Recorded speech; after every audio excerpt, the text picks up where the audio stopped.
All right, I'll lead in with Von Ivan then.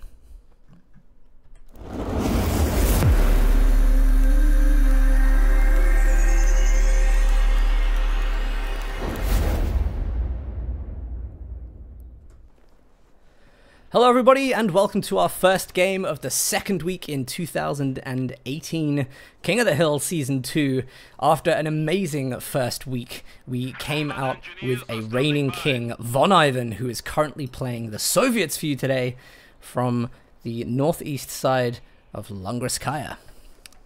And playing as the OKW from the south of that same map is an arch nemesis of Von Ivan. You've got the Russian heavyweight champion, the tournament supremo, Noggano. What a great map. What a great day. What a lovely community have all come out to watch this brutal contest. And I can't think of anybody better to cast it with than you, Dan. Oh, it's very kind of you, because I know we don't always see eye to eye on everything. I mean, I'm a lot taller than you, so it's very difficult at times. All right, nice. That was a lovely. Penal battalion straight out on this one. Going straight for the house here. It's a race, as always, to get this munitions house. Stonepine is losing out. It's a lovely new part of Lungrskaya, actually, because this is a map that has seen quite big changes as of the last patch. So actually this house has become quite a focal point, and Stonepine they're always going to have that advantage, even not claiming the building, just because that high DPS, they can get on the corner where there's the fewest amount of windows, and just make sure that squad does not have any staying power. So a nice opening from Noggano. He's got a very good foothold on, and also there's no contest on his side of the map, whilst he is contesting Von Ivan. However, he can't see the penal battalions sneaking up inside the fog of war. SVT rifles now firing through the windows. Stonepine is probably not going to have as easy of a time of it, but the penals are wary, Dan, and they do vacate the building. I mean, those STGs do shred, and Von Ivan is mindful of that. I think it's a good decision, because we already spoke about like the windows, and you want the full effect of the squad firing. So maybe getting the distance where the DPS isn't so great from the Stern Pioneers, and trying to get them out of a house at this range and green cover is better. Obviously, you've got to have the support of the scout car now. Absolutely. The one bad thing though for Von Ivan right now is he's actually being flanked by the Folks Grenadiers from the west. They got the angle around this cover, the tip of the cover, and just flat out beat them. So this M3 is a bit toothless now. Yeah, M3, I mean, it's a very good unit to bring out, because just like the OKW Kubelwagen, it's a unit that can deal manpower damage without necessarily losing any for yourself. So it's a really good unit to harass with. Von Ivan's just off to a terrible start here, though. He's got no resources of his own. Nogano's taken just about everything and will steal that really, really important double munitions, which, hey, if he starts stacking up munitions now and getting those Volks Grenadiers upgraded, it's a all the shoe mines planted, as he's doing right now. He's got a shoe mine coming down near the munitions. And I mean, people say a famous phrase in Company of Heroes competitive history is mines win games, but a bigger and more important thing is gunfights, and gunfights certainly win games. And when Noggano got the angle on the house and then flanked that green cover position from the west, he's won 2 gunfights in a row now, and obviously that will hurt Von Ivan's map control. Yeah. I mean, we have to remember as well, though, that what Von Ivan has done here, Tier 1, was always slow to field. You know, it's one of those things, you build it, you know that you're going to be on the field a little bit slower than your opponent, who's already churning out core infantry from the base tier. You know, and he's gone for the scout car. So what he is doing, though, is he's building himself up a powerful... Dangerous moment. Sorry, Dan, dangerous moment. We've got the Rockmine Flamethrower in the M3, the same scout car you were talking about. Oh, the Raketin was waiting! What game sense from Noggano? Yeah, we saw that Raketin come out, and he knew well in advance, so a really nice move, and he had the flexibility to get that Raketin out early, so a really, really good play from him.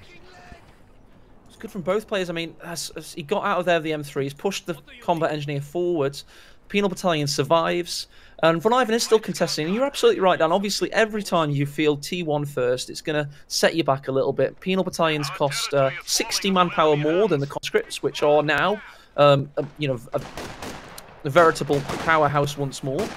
So it is a decision you have to make. The penals are obviously better, but they cost that much more, and it's a time penalty. Incendiary grenade going in, not dodged. In a way, it does kind of balance itself out. I think a tiny bit, because the Penal Battalions, they're not a unit that requires an upgrade for the rifles to be effective. You're paying in manpower for those high-powered rifles, whereas the Volksgrenadiers, you are churning them up, but then you're spending all your munitions on it. So actually claiming those munitions early, if anything, it's just going to balance the situation out a little bit. Von Ivan's feeling confident to now stretch out across the map. He's got good infantry power on the field, good support from the scout car.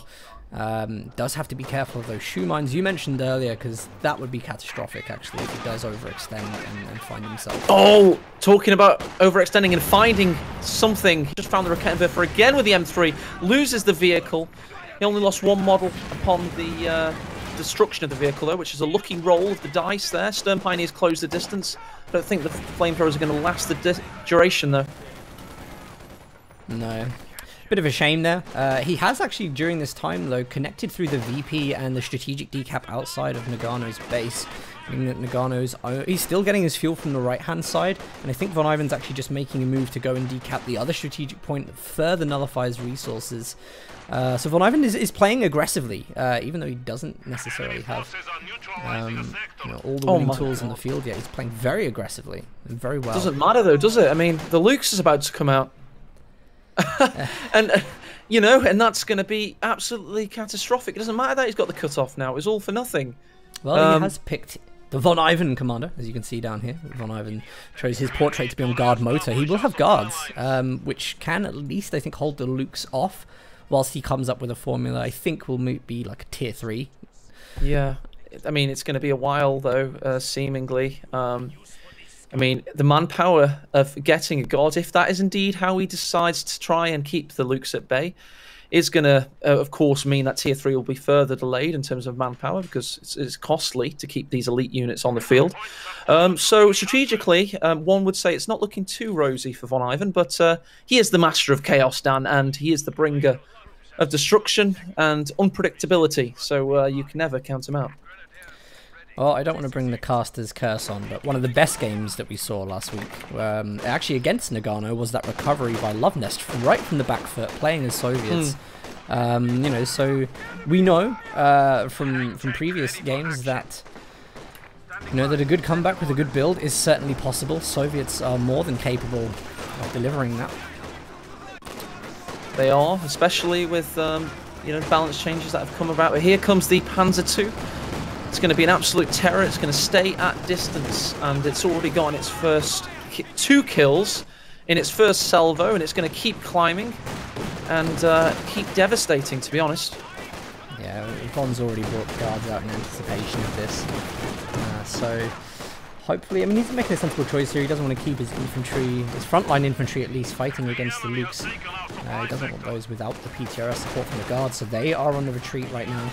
PTRSs, looks like they forced the Lukes back a little bit into safe range, which is really nice, because the Volks will be able to stop the guards pushing in. The Lukes will be able to take very, very long shots and be safe against the PTRSs, so really good positioning from Noggano there. I mean, you've got to look at the point I was making earlier. It's 27 manpower to reinforce a penal battalion. The guard squad costs 360 manpower. The upkeep of both of these units is a lot higher than a baseline unit such as the conscript. So you're not going to see tier 3 from Von Ivan for a lot longer. He's not going to have the manpower to really dispose and get tier 2. So this Luke's a well-microed Lukes by Noggano, one of the best OKW players, or for my money, the best OKW tournament player at least. Ever to Grace coming to Heroes 2, it's going to be difficult. And he's he's building a second Panzer II. So yeah, we saw this before. I think we saw this exact. Was it Noggano that built? No, he was playing Austria. Where have we seen someone come up with 2 Lukes in the previous game? It was J for Jet. That was it. Yeah, it was when Noggano took on J for Jet. And actually it was on this map as well, so we can see here this is actually something Noggano is doing routinely. We have got a button. It's not going to do too much though. As you say, Dan, it's just to try and keep the Panzer at bay, I guess. So there's 2 prevailing metas as OKW right now, which is at least a little bit better than it's been at the past. I have been reliably informed by a source that there has been a folk swipe on the Muni, apparently. Yeah, we can see this. But there's two prevailing methods now. There's flak half-track, or there's just keep using Panzer IIs like you've always been doing, because they've not reduced in much effectiveness. They've had a slight accuracy nerf, and of course the build time nerf. Tank over battalion now is up, but it is 10 minutes into the game, so it's about 2 minutes delayed.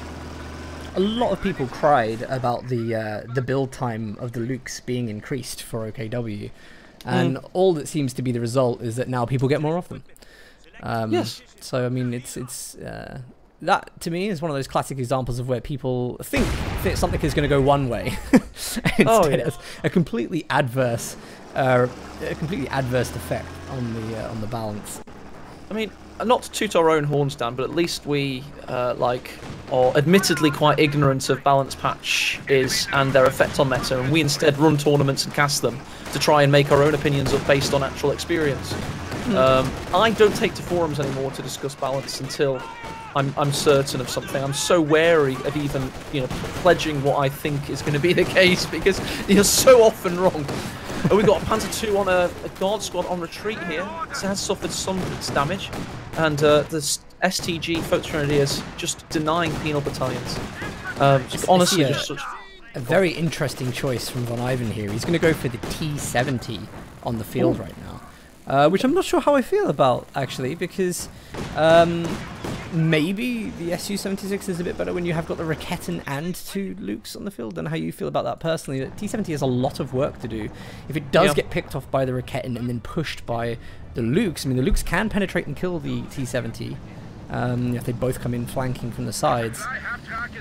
It's I don't know how effective that T70 will be. Yeah, it has to be used for quick support. It has to be used with the guard squad, with the button, otherwise it's going to be useless. It can get a few penetrative shots on, and that's it. It can't really pursue due to the Panzerfausts of, obviously, you've got the Fallschirmjägers on the field as well. So it has to be in with the guards. So if the guards, as they are now retreating, means the T70, other than bullying this MG34 right now, is going to be otherwise... See, I don't want to talk because it's... oh god, the Panzer just pushed the MG34 in its way, but yeah, strategically it should be useless, one would expect. Do you know what I've just seen as well? Von Ivan's base, he doesn't have healing up at the moment. I think we're just starting to see Battle Grouper go up with healing for Noggano. Yep. At least you see with OKW, they do have the option of dropping the medical supply crates from the Sturm Pioneers. But with Soviets, it's kind of like you have to get that medical upgrade. Otherwise, you're running into those engagements. He's basically reducing that big window of effectiveness he wanted from the penal battalions by not having the healing. He's getting it up now, which is... There was a window of effectiveness. I must have missed it. Well, no, it's just because now he hasn't got healing. They're going in, and now the Volksgrenadiers are all getting their SMGs. Yeah. I'm just saying he's not used them very effectively. No. There's a theoretical window of effectiveness, but it was never really utilised. Just to reiterate the point I've made twice already, the manpower sink is abundant in this game. He currently has no manpower. He's waiting in base to reinforce, and he has now got on the field infirmary for 250 manpower, but because of his utilising of, in this game, 4 elite squads, it has come rather late, and it is now penalising him further, meaning there's a triple cap that has been sustained for the duration of the game, and he's now got 78 remaining, whilst Noggano still has 500 in the bag. I'm interested to see how Von Ivan is going to play this. He's got the engineers up front. They, of course, will be providing the biggest sight range of the infantry, so he's going to be able to do a little bit of spotting. T7, he's going to go in and then try and help out on any of the engagements along the way to the VP. But he has just run himself straight into the MG. Volksgrenadiers, they could have put a foul stuff in the T70, but missed it. And the rest of Von Ivan's army going to the left-hand side. See the strategy immediately. Suppression is such a beautiful mechanic. I mean, a one-man Volksgrenadier with 1% health just ran through 4 different squads, but they were suppressed so they couldn't shoot him. I just love this game. When it works so well. There is a mitigating factor, I will just say it, although I don't respect it. Von Ivan is hungover today, apparently. He was drinking with Siv into the late hours of his game. I just thought I'd mention it. Don't really see it as you know, something that we should talk about in a competitive scene. You know, if I want players to be you know, training for 20 years and have an entire team of professional coaches behind them, ideally. but no, yeah, that's just one mitigating factor. But to be honest, Dan, he was strategically and tactically outplayed in this game. So it was not even micro. It was, you know, the build order, in my opinion, which was a big mess up. So yeah, it hasn't gone too well at all. 20 VPs left at the moment. It's been an incredible triple cap by Noggano for so much of the early game. Von hasn't been able to recover it, and that means, of course, that we are going to be given a new king. Ah, the King Noggano II. Yes, indeed. Let's see if his reign was... Do we have to start doing that? It'd be funny. But let's see if his reign was as you know, long as the first reign, which was roughly about 40 minutes. See Noggano here with his tier 4. I think he was going to go for the King Tiger. We can dream, right? King Tiger, Longrus Kaya. Nice big infantry support army behind it. Would have been glorious, but you're not going to get to see it. What, pretend we watched a 50-minute game? Okay, hang on a second. Let me just go up this. And all his units on tiny fractions of health. Somehow Noggano has wrestled this game from the brink of defeat. Von Ivan throws in the towel. That was absolutely incredible. Thanks for the finish up, eh? No worries.